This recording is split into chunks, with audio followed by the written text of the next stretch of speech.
The Apocalypse of St. John by Rudolf Steiner, Lecture 5, Nuremberg, 22nd of June, 1908. Yesterday we saw how the human race will develop when our present cycle of ages has run its course, how it will divide, so to speak, into two streams, into the good and the evil races, and how the secrets of this future are unsealed for us through the 7 seals, which are symbolically unloosed in the Apocalypse of John. After this general description of the manifestation in the outer physiognomy of what is being prepared in our cycle of ages in the souls of men, one might well ask, how is it that the writer of the Apocalypse describes especially the first seals in such frightful pictures? We shall best answer this question if we now introduce an intermediate consideration into our whole study of the Apocalypse. So far we have tried to confirm the statement that the Apocalypse of John represents an initiation, the Christian initiation, through which the future of mankind is revealed. We shall best understand what follows if we now look back and consider once more the times of man's past evolution. We will do this to the extent which is necessary for the explanation of the Apocalypse. You already know the general outlines. You know that our earth, which forms the present dwelling place of man, originated in the far distant past, but that it was the reincarnation of another planetary being, usually called Ancient Moon, or the Cosmos, or Planet of Wisdom, in contradistinction from our present Earth, which we designate as the Cosmos, or Planet of Love. The Cosmos of Wisdom, or the Ancient Moon, is again only the re-embodiment of a still earlier condition, which we call the Sun Planet. That is not the present Sun, which is a fixed star, but the Sun Planet. And the Sun Planet is the re-embodiment of ancient Saturn. We have therefore to distinguish 4 consecutive conditions of our planetary existence, which we call Saturn, Sun, Moon, and Earth. We will now describe these 4 conditions of our planetary existence, so far as we need this for the explanation of the Apocalypse of John. When, with the spiritual vision, we go back to the ancient Saturn existence, we come to a remarkable planet. This ancient Saturn is a heavenly body upon which it is to be found nothing of our present minerals or solid earthly substances, no animals or plants, no water or fluid substances, no current of air or gas. If you were to imagine that with your present eyes, which did not then exist, you were somewhere in space and approached this Saturn, you would be able to see nothing of its first condition, for it did not yet shine. With your eyes you would have been unable to see anything of Saturn from outside in the first half of its existence. Had you approached it and penetrated into the space it filled, you would have felt somewhat as if you had crept into a heated oven, if you had then been able to use your present senses. You would only have been able to distinguish this spherical space from the rest by its being warmer than its surroundings.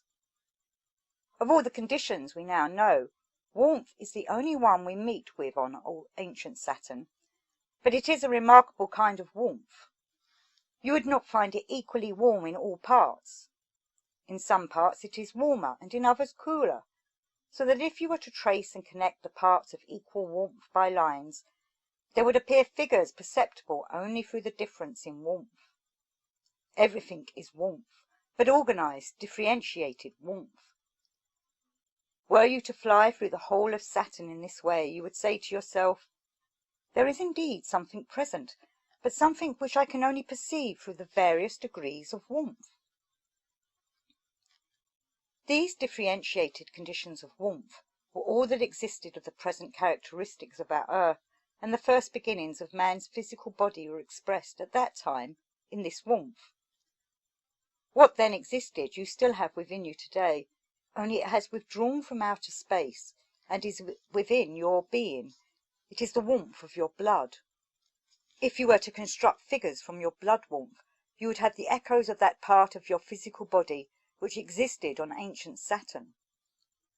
The warmth you now have in your blood is the first foundation of the physical body, the oldest part of it, so that you may also say, the whole of Saturn consisted of blood warmth.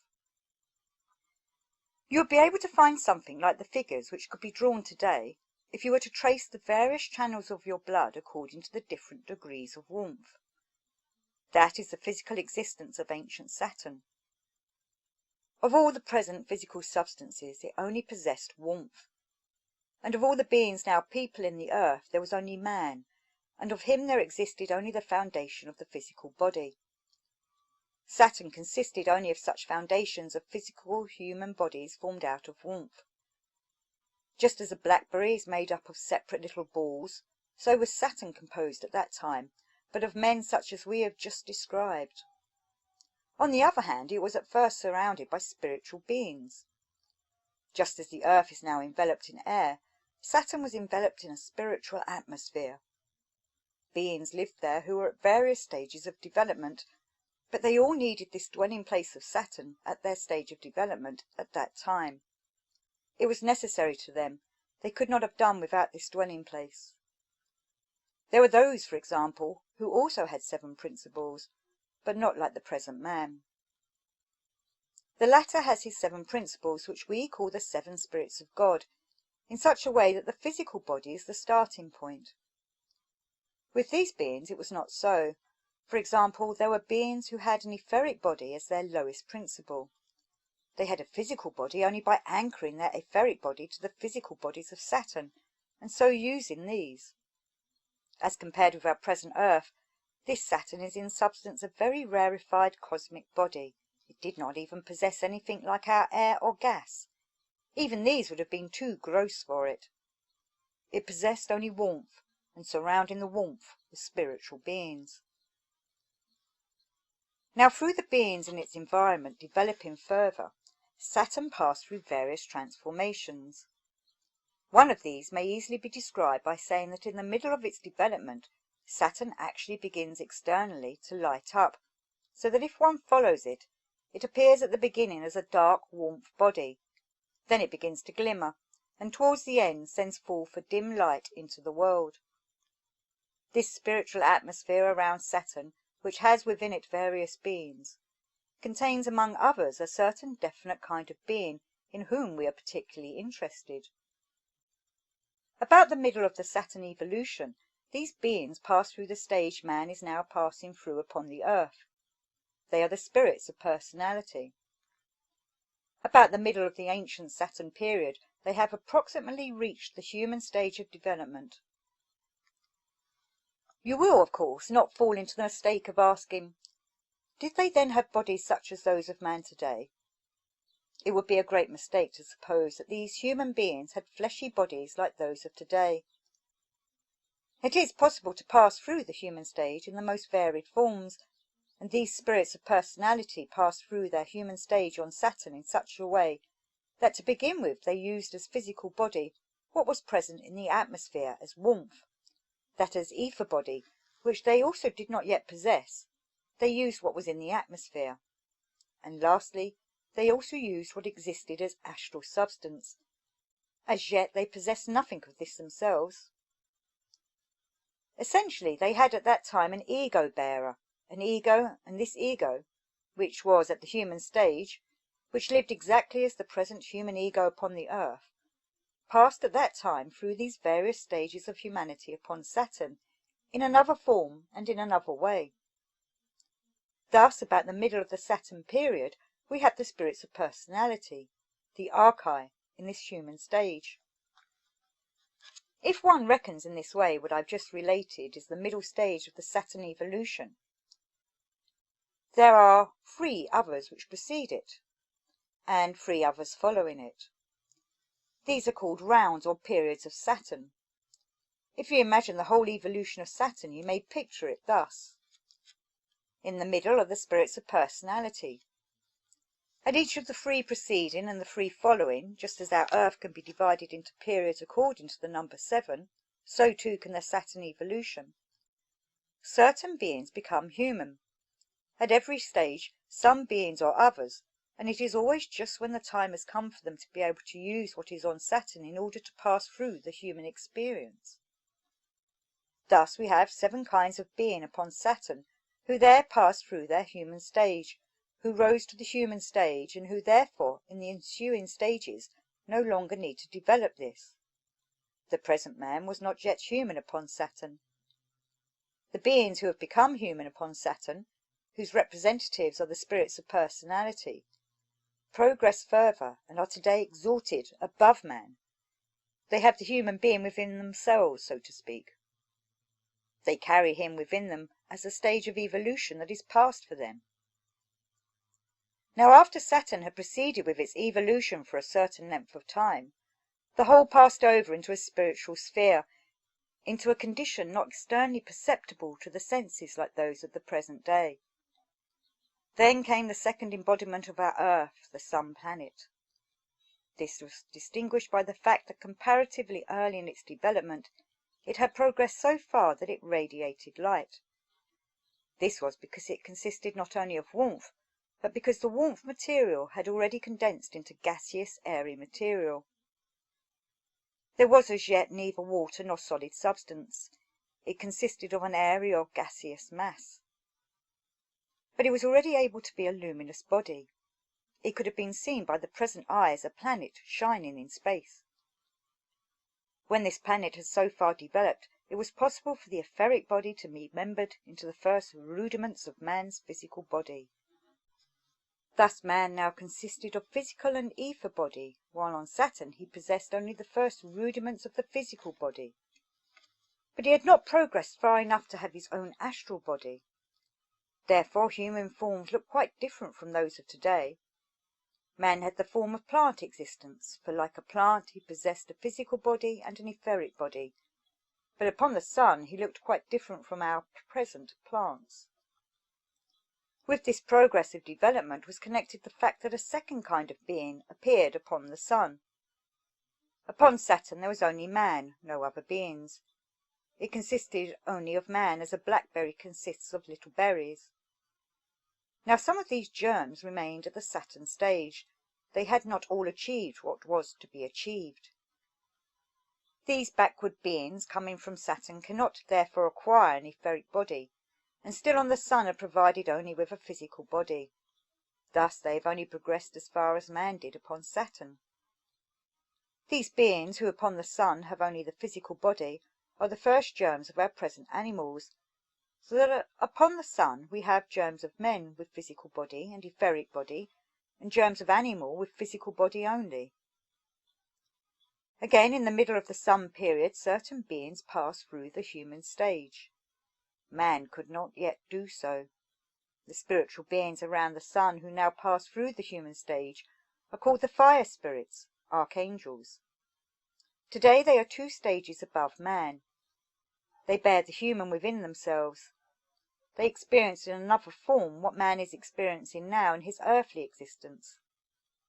But the Sun also passes through 7 stages, and at each stage there are beings who reach the human stage, so that again during the Sun period we have 7 phases of development.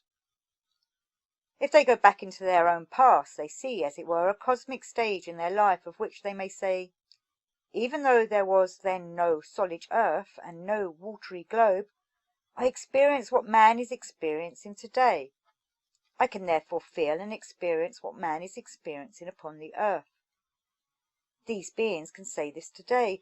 They understand it because they too have experienced what man is now experiencing during his earthly life.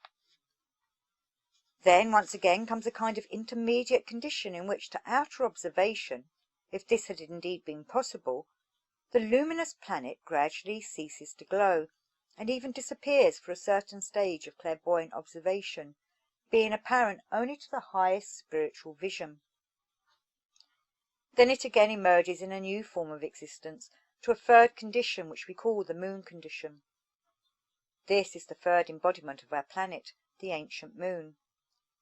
This has now developed so far in the evolution of its substance that what formerly upon the Sun was merely gas has now condensed to water.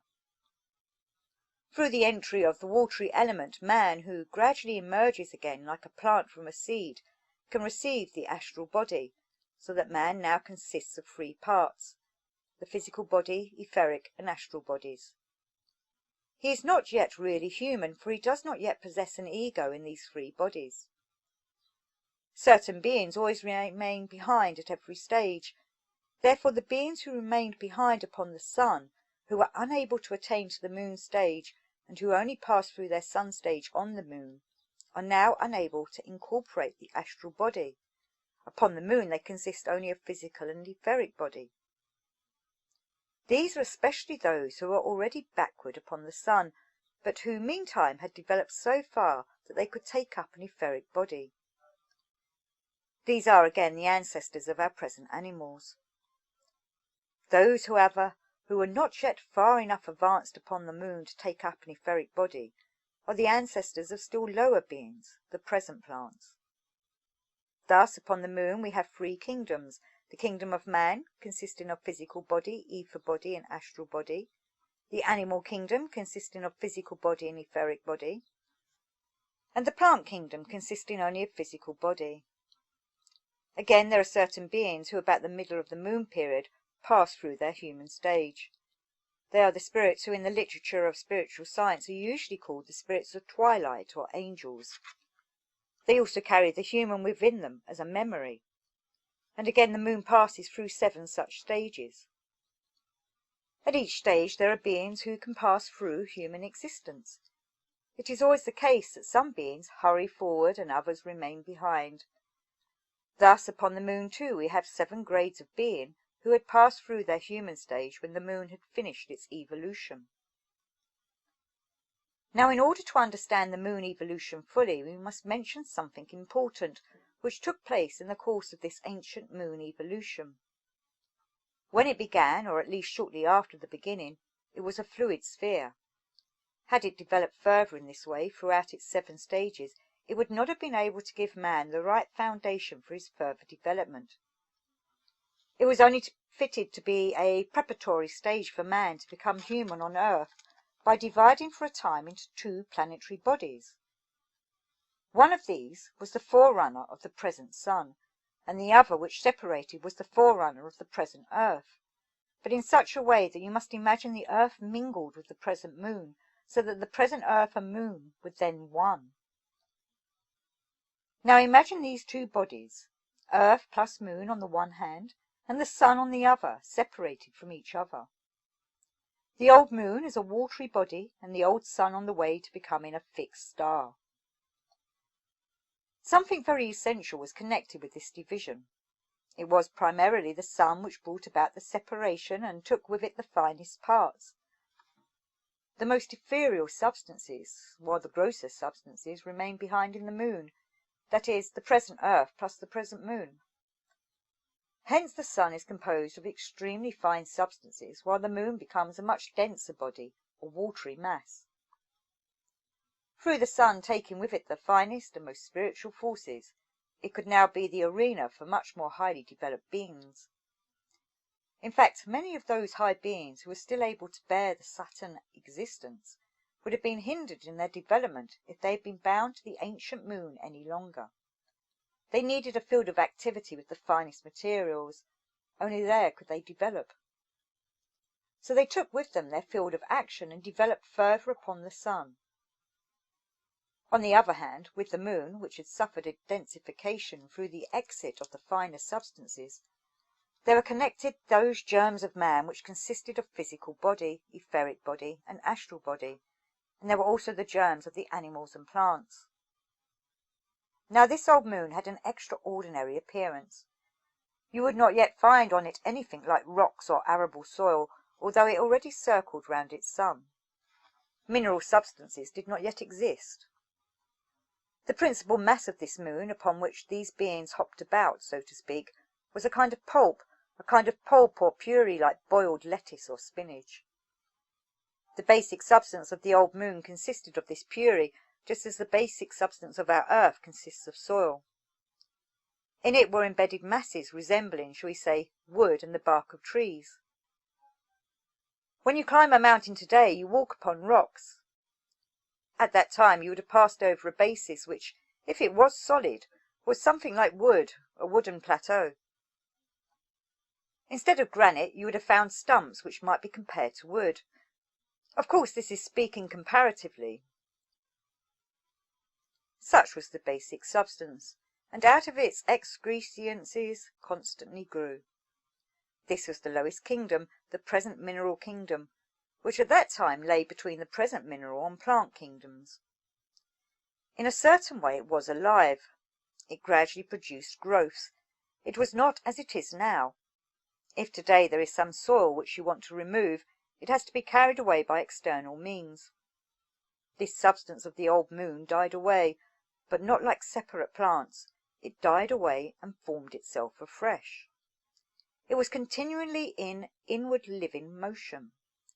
The fundamental substance of the old moon was in a continuous state of decay and growth, and out of this foundation grew another kingdom. Through the exit of the moon from the sun, the earlier kingdoms had changed. Upon ancient sun, they corresponded approximately to our kingdoms. Through the exit of the moon, the ancient plant kingdom was forced down about half a stage, and so were the other kingdoms, so that the next kingdom was a kind of animal plant kingdom. It grew out of the ground. The animal plants grew out of the ground. They were in the form of plants, but when one took hold of them, they had sensations, they squeaked, etc. They were actually half animal and half plant. Plants inasmuch as they grew on the ground, most of them firmly rooted to the ground, and animals inasmuch as they had a certain capacity for sensation.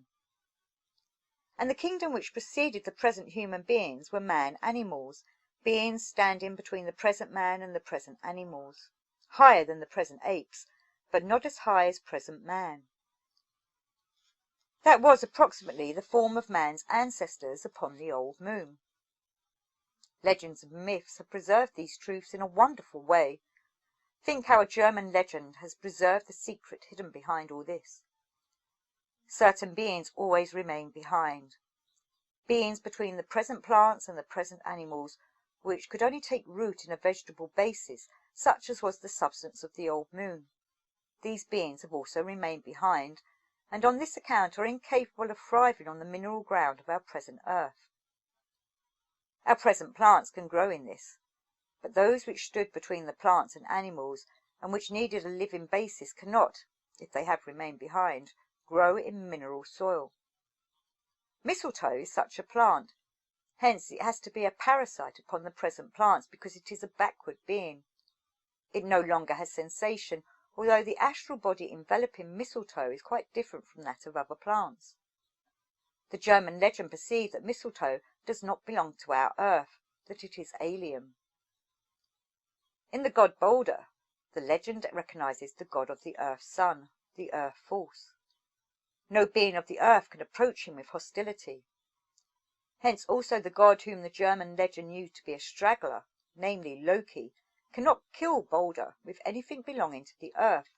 He has to kill him with a branch of mistletoe, because this is a stranger among the creations of the earth, and for this reason can serve the straggler Loki, who is not related to the earth gods.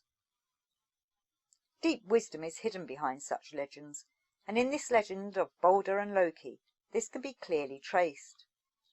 It can also be seen in the customs connected with the mistletoe. If you were to study these, you would find that what is said about mistletoe proceeds from an ancient wisdom. Then, in the second half of the moon evolution, came the time when the sun beings, as well as the beings who had remained behind upon the old moon, had attained what had to be attained during the old moon period. And the sun and moon united again. They came together, and for a time continued their evolution as one body. Then the evolutionary condition gradually darkened and passed through the purely spiritual condition usually called Pralaya, and then came the dawning of our earth evolution.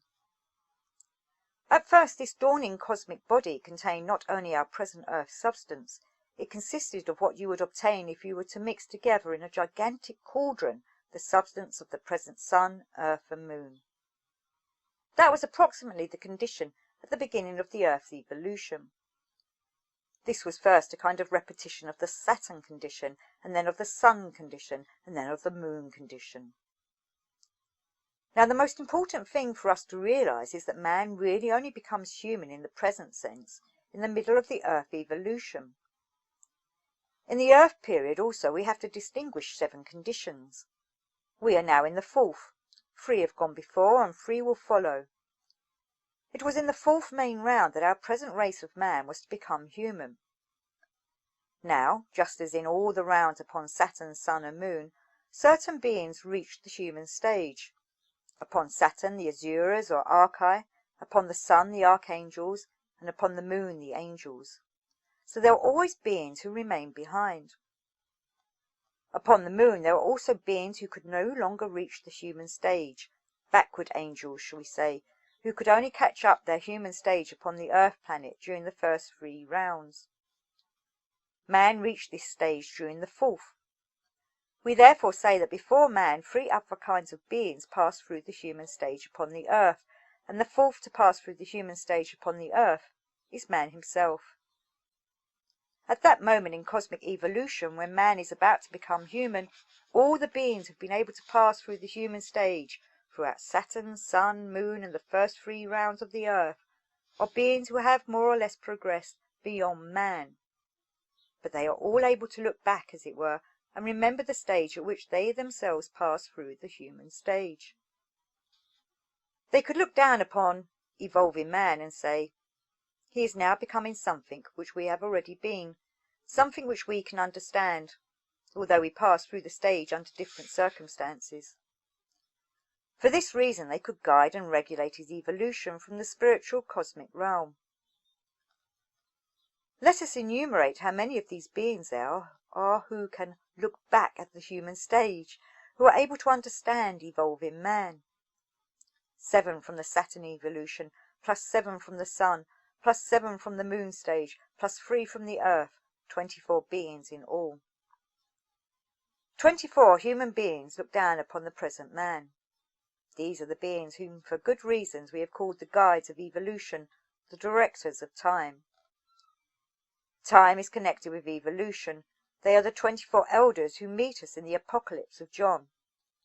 They are the same beings who are described in the part relating to the secret of the 7 seals.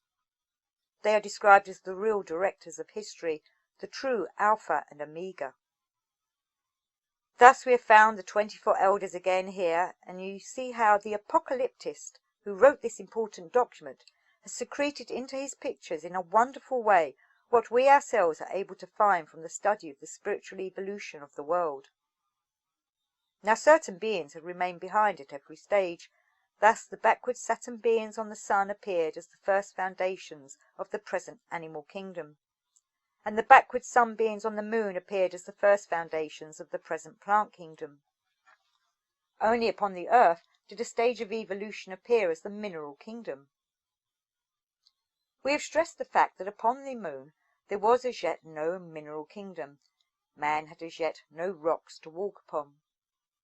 At the time when present man began to pass through the human stage, the first mineral masses, the first crystals emerged from the planet, which then stood at a stage between the substances of the ancient Moon and the present earthly substance.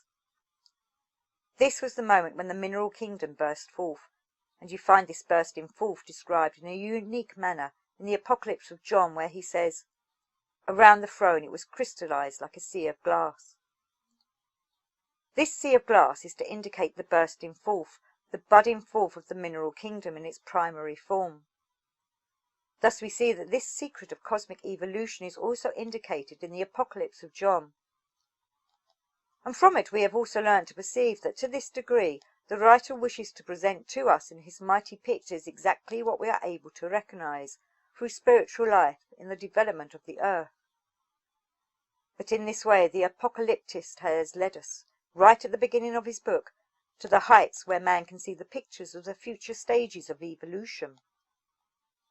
We have now laid a good foundation to link up again with what we've already learnt about the first ages of the future evolution of mankind. In this digression we have cast a glance into the past, to the point where man is ready to become a human being, where the mineral kingdom shoots forth, and now we shall see how human evolution proceeds further up to our own age, and thence into the future. We shall find the connection with the secret of the 7 seals and their unsealing, up to the outpouring of the vials of wrath.